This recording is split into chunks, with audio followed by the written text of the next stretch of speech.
Alhamdulillah, yang sama-sama kita hormati guru kita bersama Fadilatul Habib Al-Mukarram Wal-Muhtaram Al-Habib Hamid bin Ja'far Al-Qadri, dan juga Fadilatul Habib Hussein bin Muhammad Al-Kaf. Semoga Allah Subhanahu wa Ta'ala selalu menjaga guru-guru kita, sehat, afiat, panjang umur dalam ketaatan, qabul hajat baik dunia akhirat, dan kita selaku muridnya bisa selalu mengikuti apa-apa yang diajarkan oleh beliau-beliau semua. Amin ya rabbal alamin. Dan juga selaku guru kita bersama sekaligus sahibul bait pada malam ini, Ustaz Irwan dan juga Ustaz Taufik dan juga seluruh jamaah. Semoga kita semua selalu dalam pandangan rahmat dan kasih sayangnya Allah Subhanahu wa Ta'ala, selalu terbimbing dalam bimbingannya Allah Subhanahu wa Ta'ala. Amin ya rabbal alamin. Bersyukur kita atas nikmat yang Allah berikan kepada kita, terlebih-lebih lagi malam ini, bulan ini, karena ini bulan yang sakral. Tidak ada bulan yang lebih mulia melainkan bulan ini. Kenapa bisa begitu? Karena pada bulan ini Allah Subhanahu wa Ta'ala lahirkan, Allah Subhanahu wa Ta'ala utus nabinya yang sangat mulia, manusia yang paling mulia. Tidak ada yang paling mulia melainkan baginda agung Nabi besar Muhammad sallallahu alaihi wasallam. Kebesaran bulan Rabiul Awal ini bersandar kepada lahirnya baginda Nabi sallallahu alaihi wasallam. Ini kenikmatan yang sangat besar. Jadi jangan sampai kita lewatkan atau kita sia-siakan bulan yang mulia ini dengan perkara-perkara yang tidak bermanfaat. Nah, oleh sebab itu perlu dirayakan maulid-maulid Nabi. Tidak akan dia bisa merayakan hari lahirnya baginda Nabi sallallahu alaihi wasallam, dia tidak akan bisa merayakan maulid Nabi sallallahu alaihi wasallam kecuali ia telah tahu betapa besarnya dan agungnya kedudukan Nabi Muhammad sallallahu alaihi wasallam. Kalau ada orang yang tidak ingin merayakan maulid Nabi, berarti dia tidak tahu kedudukan Nabi Muhammad. Berarti dia tidak tahu siapa Nabi Muhammad. Berarti dia tidak tahu siapa manusia yang paling mulia di atas muka bumi ini. Siapa orang yang paling mulia di dunia dan akhirat, yaitu Kanjeng Nabi besar Muhammad sallallahu alaihi wasallam. Perbanyak sholawat pada bulan ini. Kalau bisa kita buat amalan khusus yang mungkin bulan-bulan sebelumnya kita belum buat, ya. Khususnya membaca sholawat Nabi. Sehari 10, ya. Kalau nggak bisa 20, ya. Kalau nggak bisa 30, kalau nggak bisa 50, ya. Untuk amal kebaikan tuh begitu, ya. Jangan kalau nggak bisa 10, 1, jangan. Ya, harus naik biar tambah semangat, ya, biar kita berharap nanti di hari kiamat, di akhirat kita mendapat syafaat Rasulullah sallallahu alaihi wasallam. Itu aja. Semoga perkumpulan kita pada malam hari ini menjadi saksi bahwasanya kita ini benar-benar cinta sama Rasulullah, sehingga kelak nanti di akhirat kita dikumpulkan bersama Rasulullah sallallahu alaihi wasallam. Amin ya rabbal alamin. Bersama guru-guru kita Habib Hamid, Habib Hussein, dan juga asatizah lainnya. Itu cita-cita kita yang paling besar, ya. Kumpul bersama orang-orang soleh di dalam surganya Allah Subhanahu wa Ta'ala. Ini alhamdulillah ya. Kemarin saya nggak punya kitabnya, ya, saya tanya Ustaz Irwan ada gak kitabnya, beliau ada. Katanya beliau mau ngasih saya. Ya. Saya bukannya nggak bisa beli ini, ya, mau tabarukan sama beliau. Kitab beliau berkah insyaallah. Ya, saya bawa kitab Wasiyatul Mustafa. Ini kemarin malam Jumat sudah saya baca. Ya, cuman saya pakai PDF kemarin. Cuman kemarin itu saya comot-comot, nggak dari awal. Ya. Saya ingatkan lagi kitab Wasiyatul Mustafa ini karangan siapa? Syekh Abdul Wahhab bin Ahmad bin Ali bin Ahmad bin Ali bin Muhammad bin Musa Asy-Sya'rani. Ya. Siapa namanya? Syekh Abdul Wahhab. Biasa kita kenal dengan Imam Sya'rani. Ya. Ini kibar ulama salaf kita, pembesar, salah satu pembesar daripada ulama salaf kita, terutama di dalam bidang ilmu tasawuf. Ya. Beliau faqih, alim, tapi karangan-karangan beliau itu tentang tasawuf memang sangat dahsyat. Ya. Yang paling terkenal ya banyak. Ya. Salah satunya Tanbihul Muqtarin. Ya. Itu kalau orang yang pernah baca itu. Ya. Tanbihul. Kitab beliau juga yang tersohor itu Al-Mizan Al-Kubro. Itu tersohor. Memang beliau ini ulama hebat ya. Bahkan di saat umurnya baru 9 tahun sudah dipercaya oleh Syekhul Islam Syekh Zakaria Al-Ansari untuk ngajar ilmu fikih. Umur berapa? Kita 9 tahun ngapain? Main jimbot, main gundu, main layangan. Betul. Ini umur 9 tahun udah ngajar fikih. Siapa? Imam Sya'rani. Kemarin sudah saya ceritain ya, malam Jumat ya, di majelis malam Jumat itu. Kitab Tanbihul Muqtarin itu salah satu kitab futuh yang menjadi sebab ya di Banten itu siapa namanya? Buya Munfasir. Kata beliau salah satu kitab yang menjadikan saya seperti sekarang ini, menjadi sebab saya seperti sekarang ini ya, itu kitab Tanbihul Muqtarin. Itu kitab dahsyat ya. Saya sudah baca, cuman mungkin belum dapat hidayah kali ya, belum bisa ngikut seperti Buya Munfasir. Buya Munfasir itu saking zuhudnya, bajunya 2, satu dipakai, satu lagi dicuci, dua-duanya warna putih. Jadi sehari pakai yang ini, besok pakai yang lagi dicuci. Saking zuhudnya nggak mau beli makanan dari luar, nggak mau. Jadi apa yang dimakan oleh beliau, semua yang beliau tanam di tanah beliau. Saking zuhudnya Buya Mun, salah satu Paku Banten. Ya, kenal ya? Kenal nggak? Enggak ya? Oh, repot. Kalau ada waktu main ke sana, silaturahmi oleh beliau. Mumpung masih Allah kasih panjang umur beliau. Sayang kalau belum ketemu beliau. Salah satu wali min auliya illah.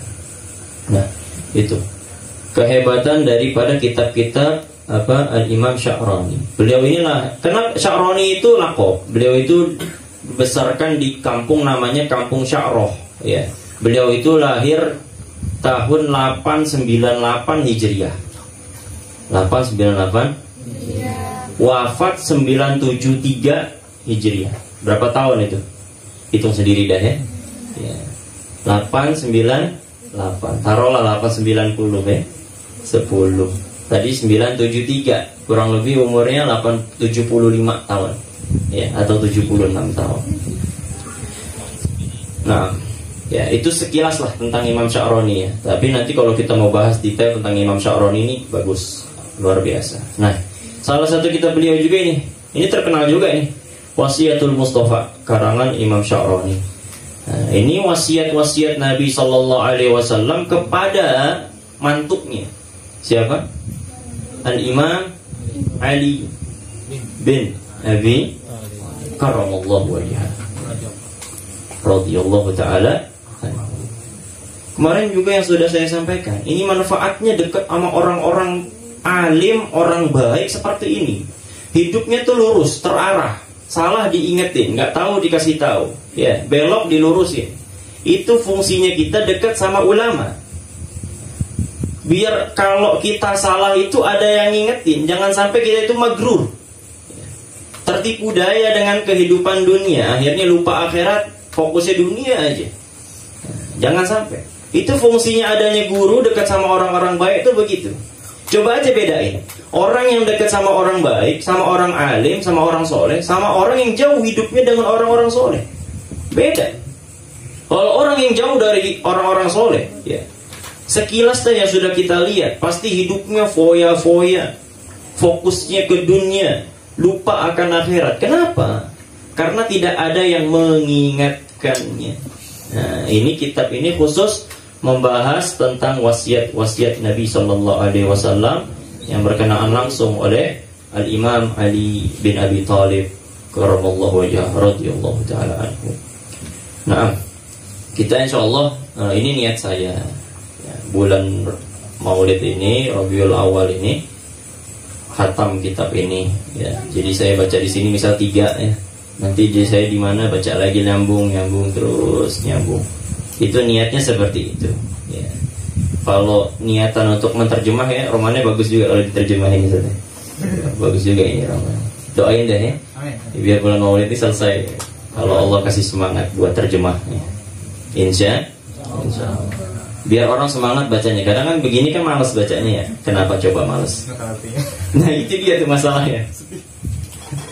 Terkadang fikih itu mudah. Sebenarnya fikih itu ada sebagian yang mudah, tapi sulit itu karena kita tidak ngerti bahasanya, itu aja. Kalau diterjemahin kan enak ya. Enak. Tapi biasanya gara-gara terjemah orang-orang jadi magrur. Udah gak usah ngaji, ada terjemahan.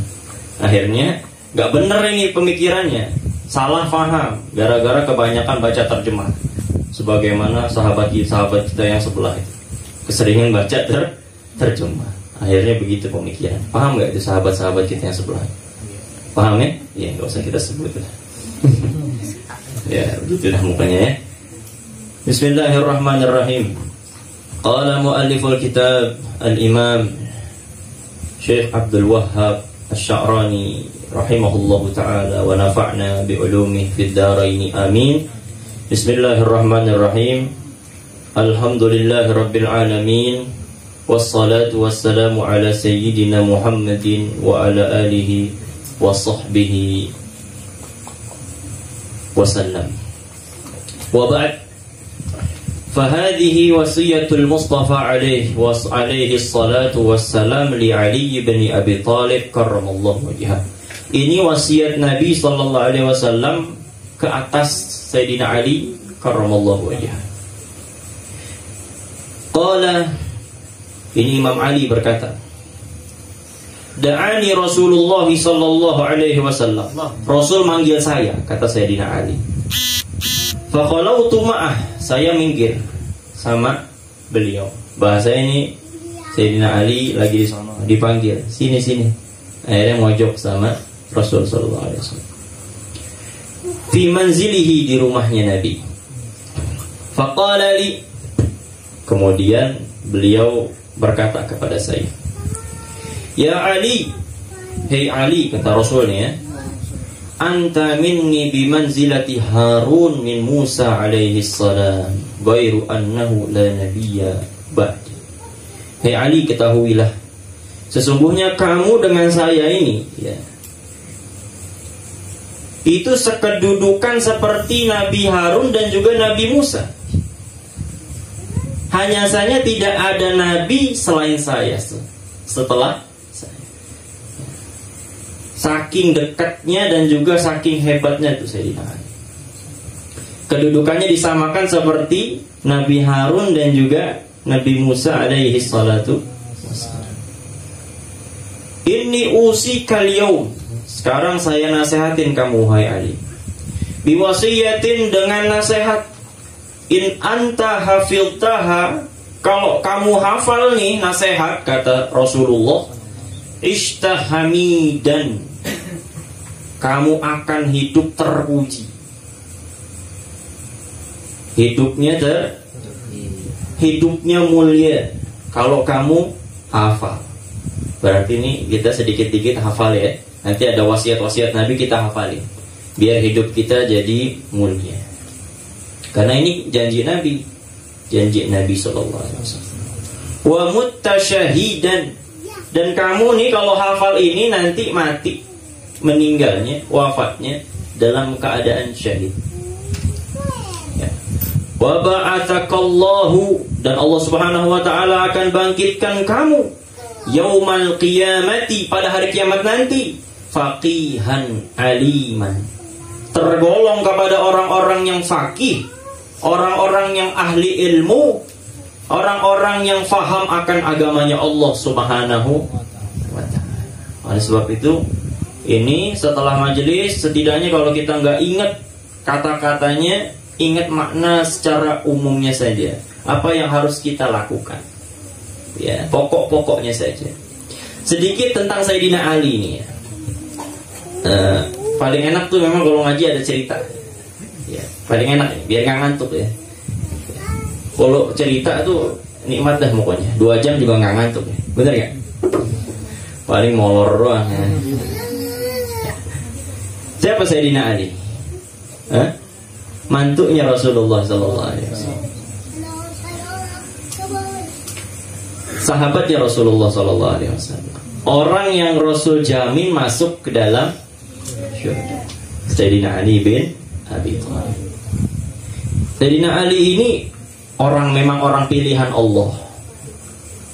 Bisa memperistri Fatimahuz Zahra. Itu berarti sudah sangat luar biasa. Perlu kita tahu loh, sebelum Sayyidina Ali nikah dengan Sayyidah Fatimah, itu yang ngelamar Sayyidah Fatimah itu bukan orang-orang sembarangan, pembesar-pembesar sahabat Nabi ya. Tahu siapa orangnya?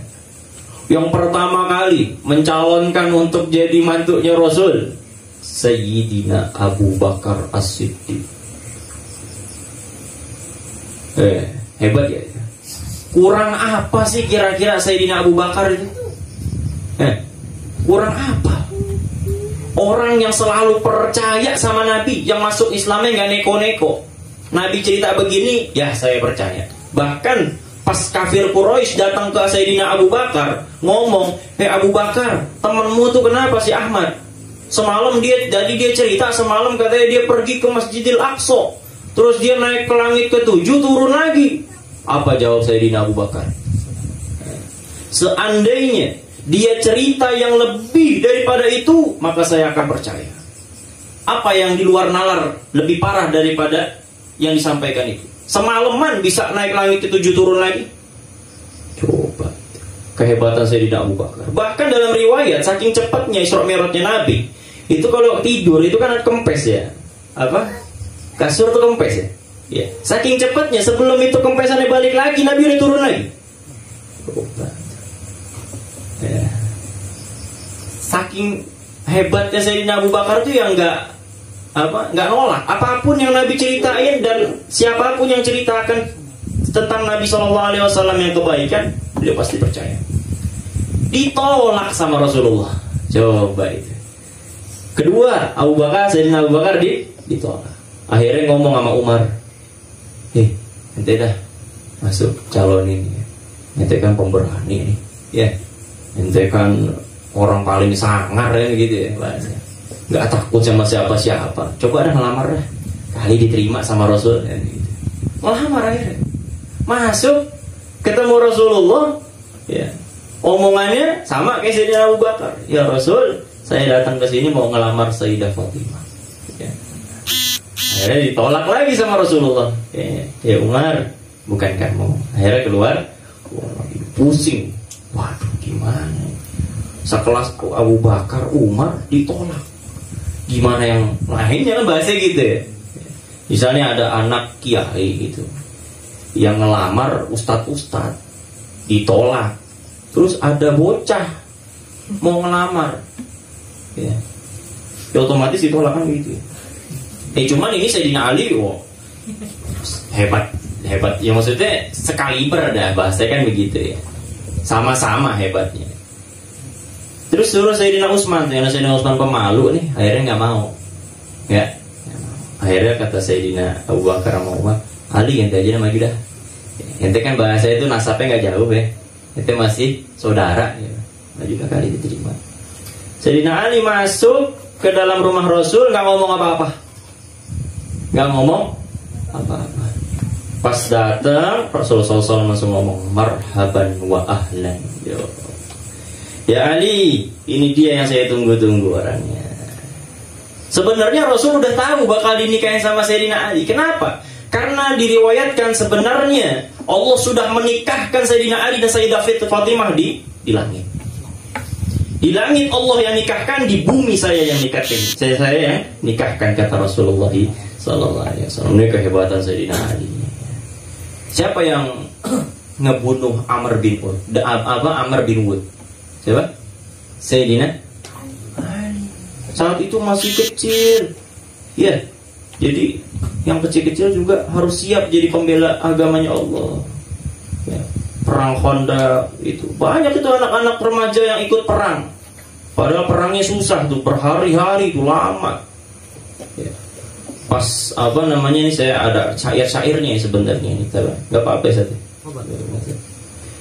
Jadi pas perang itu Amr bin Hud itu beliau itu ciri khasnya badannya mutoham, buncit. Amr bin Hud. Mukanya musuh Allah mah jelek-jelek dah, nggak ada yang cakep. Ya, coba dah kalau mau nyobain ya coba aja jadi musuh Allah.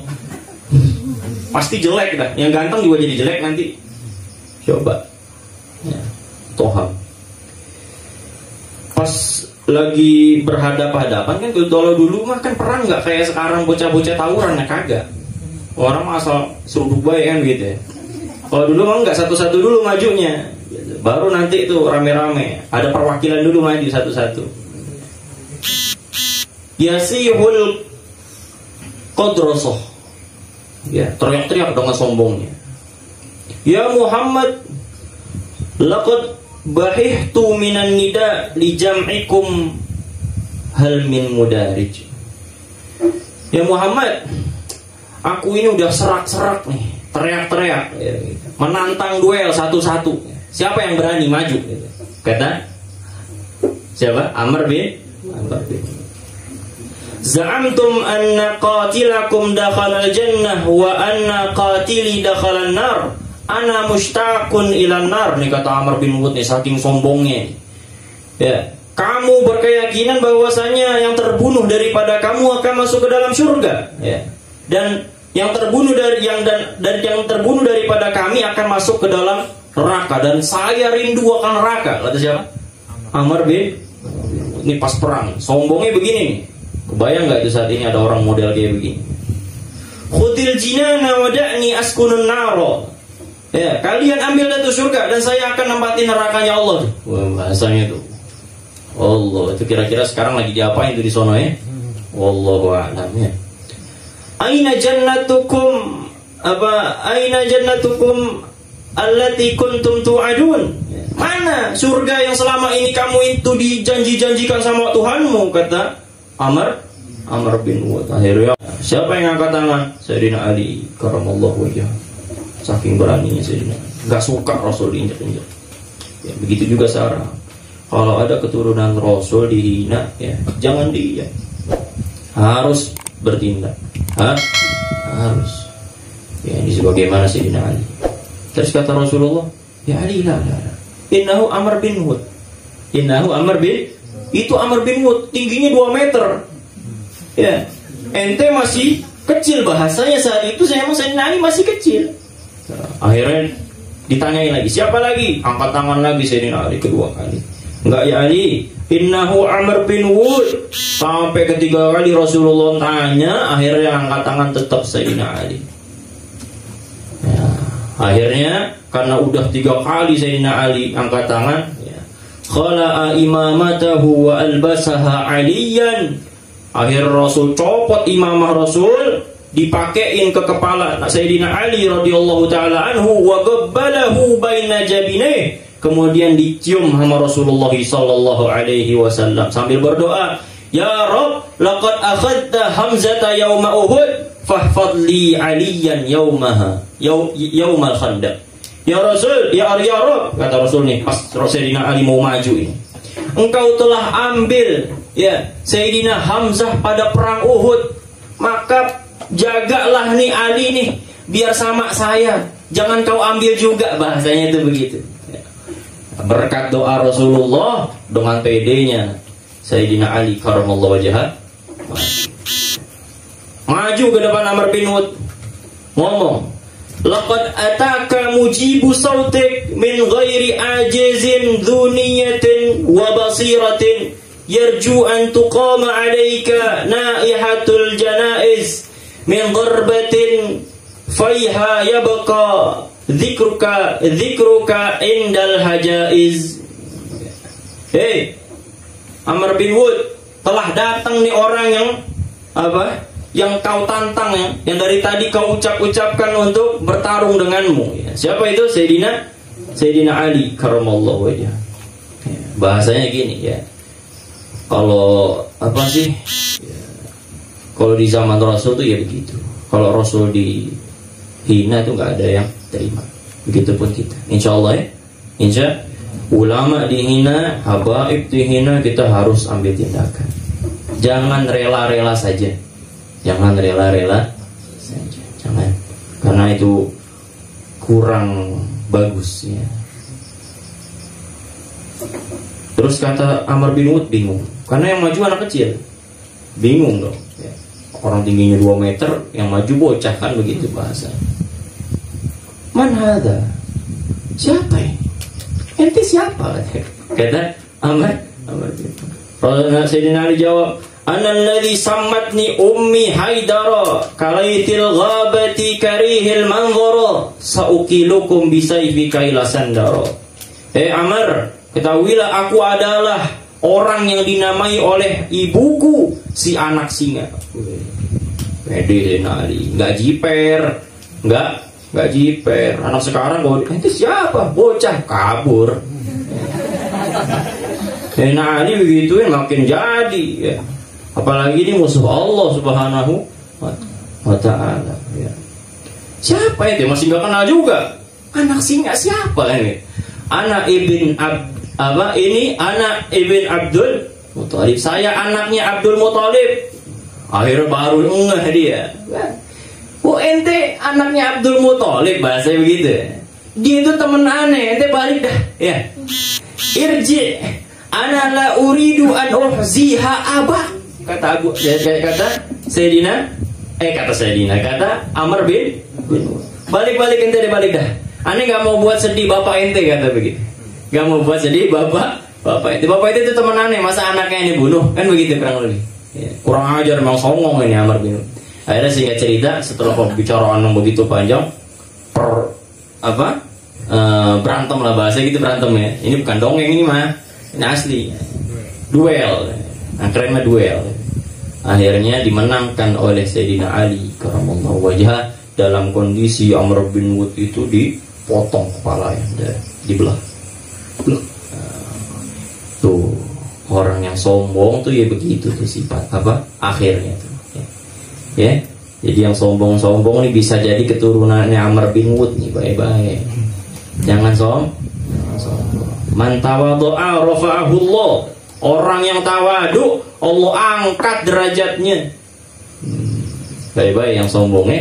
Ingetin tuh teman-teman, kalau ada yang sombong, baru punya HP kan, iPhone lagi, kameranya udah 3, bubble-nya 3 di belakang ya, kamera flashnya udah selang-seling ya gitu.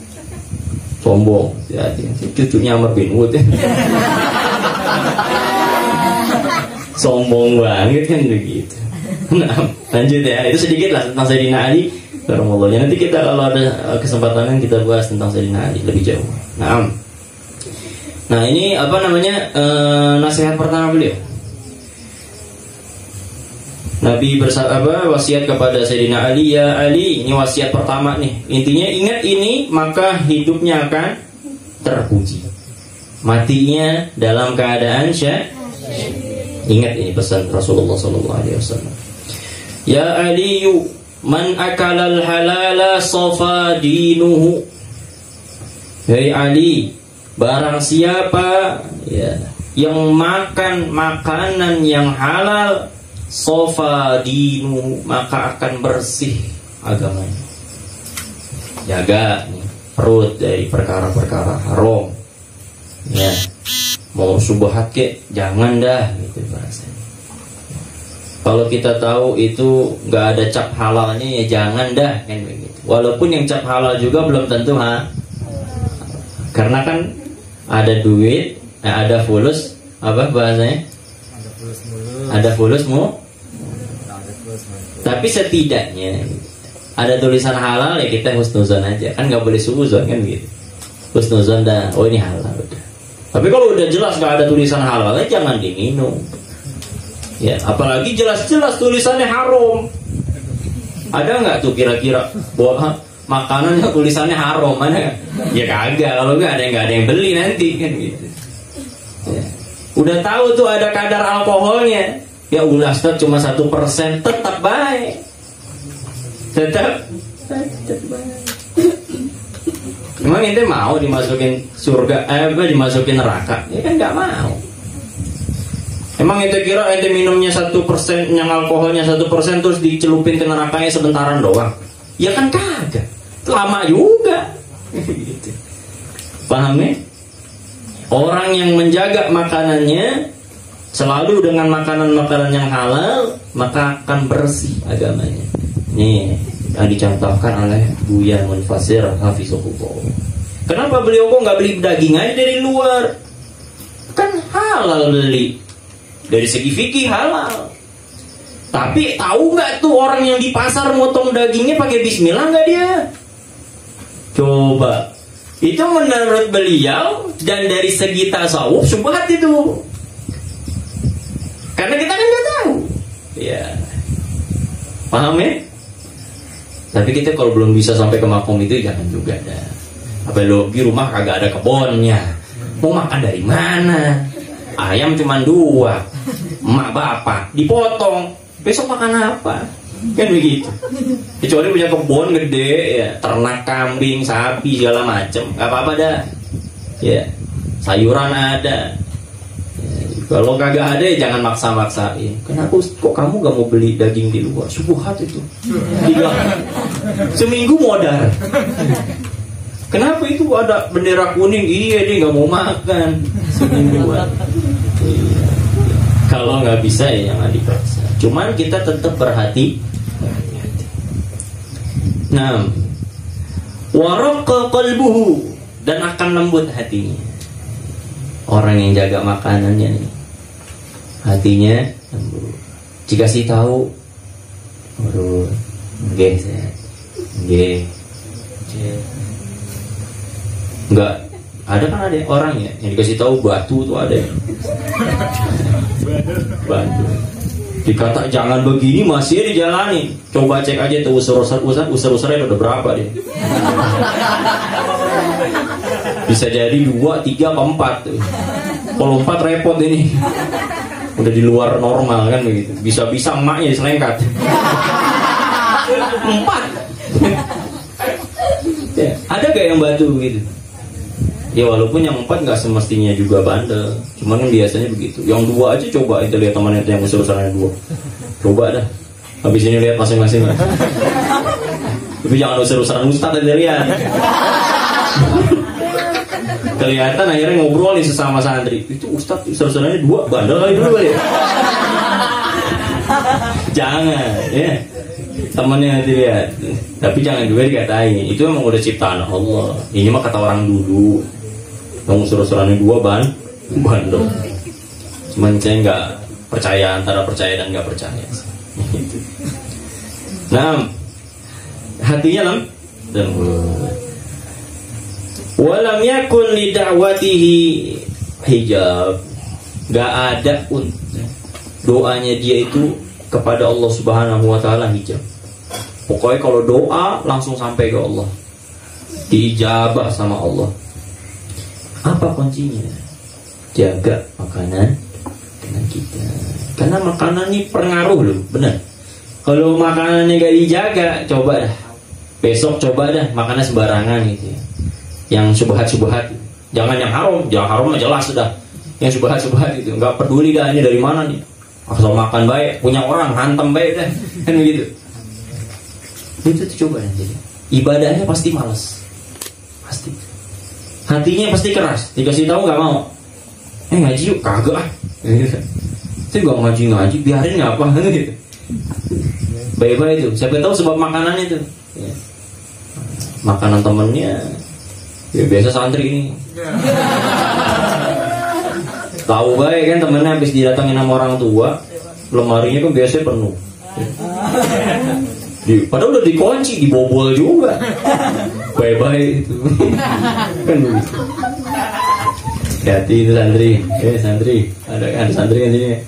Bye-bye itu. Jangan bobol lemari temennya. Ya.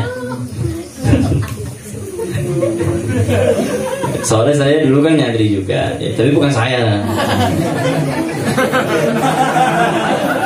Ya, alhamdulillah Allah jaga saya dari kayak gitu-gitu. Ya, ngebobol mah enggak, ikut makan dia. Sama apa ya? Temen dikit. Ya Allah, banyak-banyak istighfar ya. Yang sudah berlalu biarlah. Yang penting jangan diulang. Jangan kok kayak gitu saat dulu. Ya dulu kan aneh belum tahu. Kalau belum tahu dimaafin. Masih bocah dulu. Gimana kan? Santri baru namanya juga. Ya begitu santri baru bandelnya begitu. Bobol lemari teman. Santri baru. Kan kalau di sini mah nggak tahu dah. Bye-bye dah sini mah santrinya ya. Ya bye-bye ya. Bye-bye insyaallah. Jangan bandel-bandel. Nah, terus ya, dikit lagi ya. Qala ya Ali. Dikit lagi ya. Sampai subuh jangan. Baterainya habis nanti. Kan gak jadi kerekam nanti. Nah, terus dikit lagi, satu lagi.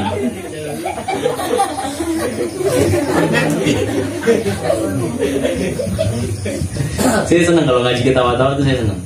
Saya senang karena saya dapat pahala bikin antum bahagia.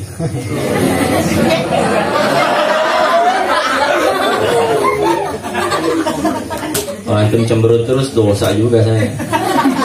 Ustaz lama banget. Udah lama serius banget lagi dah. Untung saya nggak bahas kematian nih. Bahas kematian ada yang jomplang kali belakang. Nah, satu lagi, nasihat satu lagi ya. Ingat yang pertama, jaga makan. Nah, ya yang kedua, ya Ali, wahai Ali, man akala syubhat, orang yang makan makanan syubhat. Nah, ingat tadi haram. Ya, suruh jaga dari makanan yang haram biar kita makan makanan yang halal aja. Nih, kalau ada orang makan makanan syubhat nih, ya. Istabaha alaihi dinuh. Agamanya bakal remeng-remeng. Ya. Biasanya yang remeng-remeng gini gampang digoncang. Ada nih. Kan namanya juga lagi pandemi. Ada banyak orang datang iseng kan gitu. Orang-orang yang apa? Kalau orang Kristen ngajakin agama Islam masuk ke dalam agamanya itu apa? Namanya sebutannya. Ada agama lain ya. Tugasnya itu ngerekrut orang biar ke agamanya dia. Apa namanya? Misionaris. Hah? Misionaris. Sekolah berarti. Kalau saya bukan nggak tahu, lupa. Ini beneran lupa ini. Makanya sekolah. Misionaris. Kan ada aja itu. Apalagi masa-masa pandemi. Datang ke rumah bawa 1 bungkus Indomie. Ya. Ya kan? Saya belum selesai. 1 bungkus Indomie. Ya, minyak kan banyak. Saya belum selesai, jangan dipotong kan gitu. Duit 300.000 kan gitu. Ngajak masuk ke dalam agamanya. Biasanya kalau yang hati agamanya remeng-remeng, setengah-setengah, pasti mau. Apa-apa dah, gak ada yang tahu ini. Ya udah, saya terima ya. Akhirnya murad. Nauzubillah nih. Ada tuh. Makanya jangan yang subhat-subhat. Ini bukan perkara makanan aja, semua juga. Yang subhat mah tinggalin dah. Ya, yang saya ngomong gini bukan saya udah ninggalin perkara subhat. Belum, semoga bisa. Ada aja pokoknya subhat dah. HP juga subhat sebenarnya. Banyak perkara subhat dah. Ya, kayaknya ngindar tuh susah. Cuma setidaknya mengurangi. Ya. Setidaknya mengurangi. Setidaknya mengurangi. Nah, yang sering nih pakai sendal orang. Jangan. Apalagi pulang sholat Jumat, itu kasihan. Berangkat sendal jepit, pulang karfil. Wah, yang kayak gini kudu ditandain orangnya gitu. Jangan. Yang pertama syubhat, yang kedua kasihan itu orangnya kepanasan. Yang diambil orangnya warok, nggak mau ngambil sendal orang lagi, akhirnya jalannya nyeker, panas lagi kan, kasihan. Hilangin dah ya, dikit-dikit kita kurangin insya Allah. Karena ini bulannya Nabi nih, kita dengar nasihat Nabi nih. Jadi kita dikit-dikit beramal dengan apa yang kita telah dengar daripada wasiat Nabi SAW. Orang yang makan syubhat maka akan remang-remang agamanya, setengah-setengah. Wa adlama qalbuh, hatinya bakalan gelap, keras hatinya, nggak bisa tuh terima agama tuh, nggak bisa. Nasihat nggak bisa. Ente jangan kayak gini. Iya. Habis itu cuekin baik, iya doang, itu mengenakin doang. Ada. Sebab apa? Nggak jaga mah. Bahkan saking parahnya masalah ini sampai Nabi sabdakan tuh dalam hadisnya, kullu lahmin nabata min suhtin fannaru aula bihi. Setiap daging yang tumbuh daripada makanan-makanan yang haram, makanan rampasan, maka neraka lebih layak untuknya. Jangan ya, jangan insyaallah. Semoga kita terhindar dari yang kayak gitu. Semoga Allah jaga ya. Hatinya keras, gelap, nggak bisa dinasehatin, nggak bisa. Kenapa? Karena syubhat makanannya. Wa man akalal haram, nah dari syubhat. Yang makan makanan haram, mata qalbuhu, mati udah hatinya. Gak bisa dinasehatin udah. Kalau tadi masih gelap, kasih cahaya juga terang gitu. Cahayanya apa? Nasihat. Tapi kalau udah mati, ada orang mati, bisa dihidupin lagi ya? Hah? Gak ada ya? Ada gak di sini yang bisa? Kalau ada, saya bayar dah itu mah, buat ngidupin saudara saya yang udah mati. Kan gitu. Gak ada ya? Ada gak yang bisa matiin orang? Yang ngidupin orang mati? Gak ada ya? Nah begitu hati tuh, kalau udah mati tuh, nasihat gimana pun gak bakal bisa. Sebab wa khaffa dinuhu, dia akan menggampangkan akan agama. Agama digampangin udah. Ya elah, baru juga azan. Ya, tar aja dah, sholat aja dah. Baru azan zuhur, tar jam 3.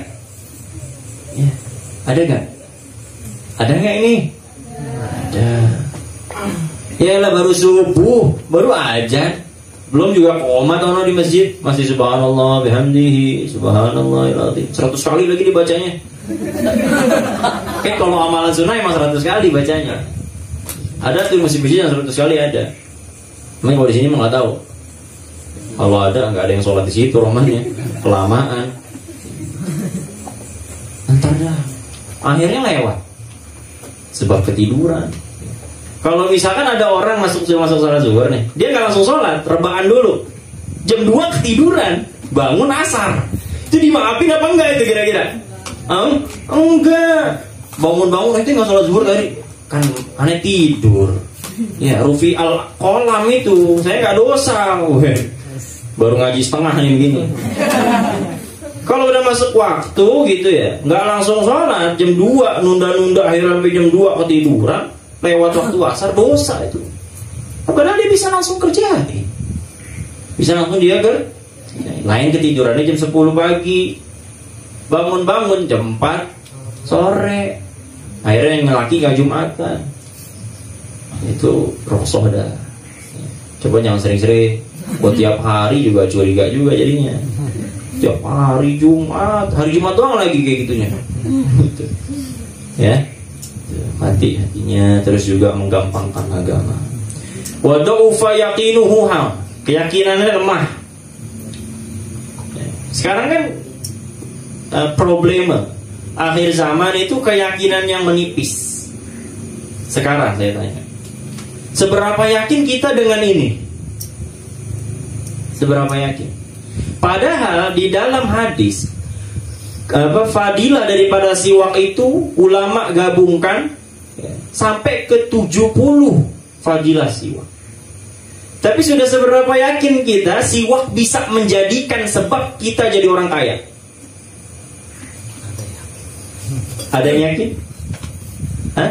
Apa baru tahu kalau siwak bisa bikin jadi orang kaya? Akhirnya beli siwak 1 box, taruh di rumah nggak dipakai, kagak kaya-kaya kan gitu. Dipakai. Siapa yang yakin di antara kita kalau siwak ini bisa menjauhkan kita dari mara bahaya? Siapa yang yakin di antara kita siwak ini bisa membuat mata kita semakin terang? Bisa buat musuh kabur. Ya, jadi nanti kalau perang siwakan aja. Kabur musuhnya. Asal ya yakin. Tapi kalau yakin masih dikit jangan. Tembak nanti. Ini semua sudah terjadi di zaman Rasul. Ya. Karena nggak yakin akhirnya nggak ada. Kan kunci daripada amalan itu ya. Yakinnya lemah. Ya mungkin ya kalau yakinnya mah ya muhasabah, mungkin makanannya selama ini kurang baik. Allahu da'watahu, Allah hijab doanya, Allah tolak, nggak Allah terima. Wa qallat ibadatuh, dikit ibadahnya, dikit. Ada di sini yang semalam 2 rakaat aja tahajud, tawaduk semua ini. Takut riak satu saya angkat tangan mas. Daripada lama ngorok. Ya, semoga Allah Subhanahu wa taala memudahkan kita, memberikan kita taufik hidayah untuk bisa beramal dengan apa-apa yang kita dengar daripada wasiat-wasiat baginda Nabi sallallahu alaihi wa alihi wasallam. Amin amin ya rabbal alamin. Rabbana atina fid dunya hasanah wa fil akhirati hasanah wa qina adzabannar. Sallallahu alaihi Muhammad wa alihi wasallam. Walhamdulillahi rabbil alamin. Assalamualaikum warahmatullahi wabarakatuh.